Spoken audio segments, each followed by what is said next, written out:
2 fois par an, le vendredi précédant la Pâque catholique et le 26 décembre. La majeure partie des salariés travaillant dans les 3 départements profitent d'un jour férié supplémentaire, mais pas tous.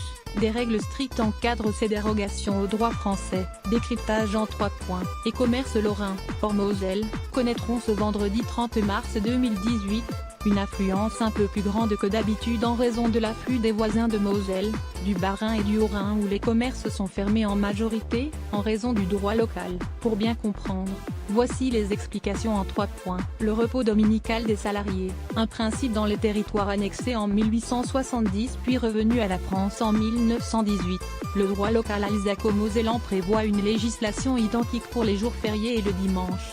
Interdiction d'emploi de salariés dans l'industrie et le commerce sauf dérogation. Par rapport au droit général, l'Alsace et la Moselle comptent 2 jours supplémentaires, le 26 décembre au 2e jour de Noël. Der Zweite Weihnachtstag est dans les communes ayant un temple protestant ou une église mixte, le vendredi saint sowie in den Genigen Gemeinden.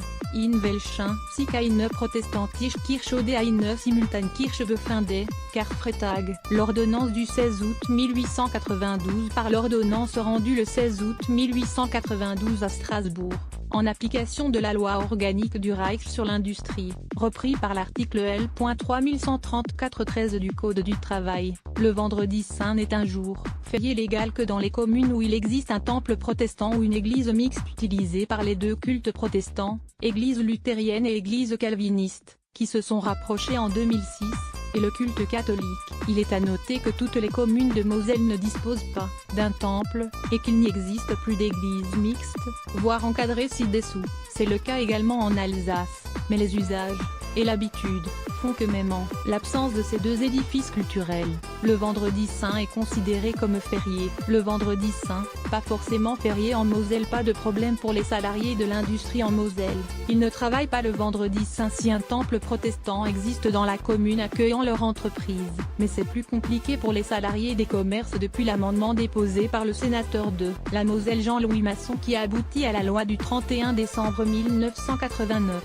Celle-ci permet au préfet de la Moselle d'autoriser ou d'interdire l'ouverture des commerces dans le département, sans prendre en compte la présence ou non d'un temple protestant. En conséquence, si depuis 1990, le préfet a toujours interdit l'ouverture des commerces en Moselle, son arrêté du 16 mars 2016 renouvelé chaque année, depuis cette date, prévoit dans ses articles 3 et 4 de dérogation d'ouverture.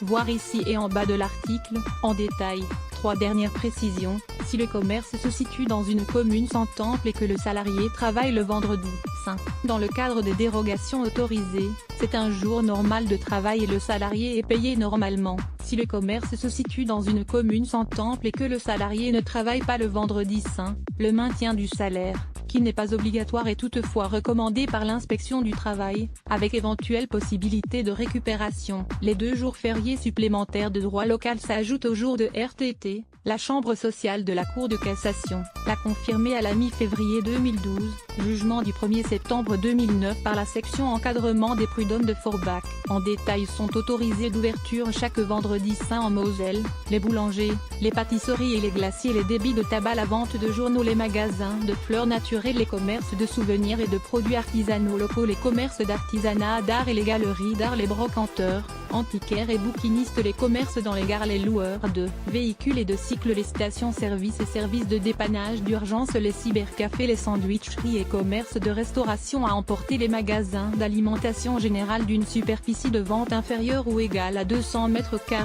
jusqu'à 13 hectolitres, organisation de marché de denrées alimentaires, fleurs et produits manufacturés, jusqu'à 13h, les exploitants de salons de coiffure, de 8h à 13h. Mais le droit local, c'est bien plus qu'une législation pour 2 jours fériés. Consultez notre article pour vous en convaincre.